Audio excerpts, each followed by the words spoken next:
À mon tour de poser une équation, colonisation égale chosification. J'entends la tempête, on me parle de progrès, de réalisation, de maladies guéries, de niveau de vie élevé au-dessus d'eux-mêmes. Moi, je parle de sociétés vidées d'elles-mêmes, de cultures piétinées, d'institutions minées, de terres confisquées, de religions assassinées, de magnificence artistique anéantie, d'extraordinaires possibilités supprimées. On me lance à la tête des faits, des statistiques, des kilométrages de routes, de canaux, de chemins de fer.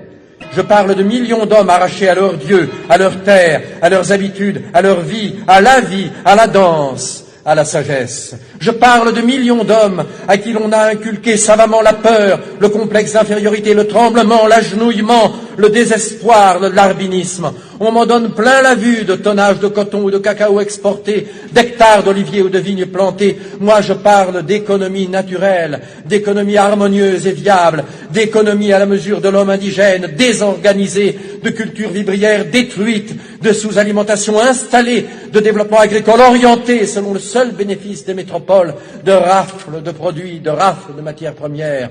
On me targue d'abus supprimés.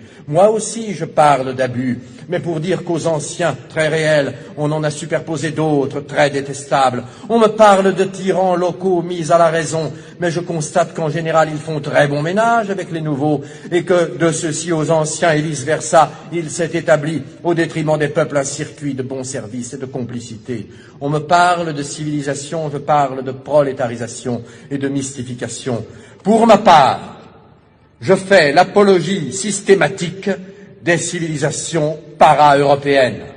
Chaque jour qui passe, chaque déni de justice, chaque matraquage policier, chaque réclamation ouvrière noyée dans le sang, chaque scandale étouffé, chaque expédition punitive, chaque quart de CRS, chaque policier, chaque milicien nous fait sentir le prix de nos vieilles sociétés.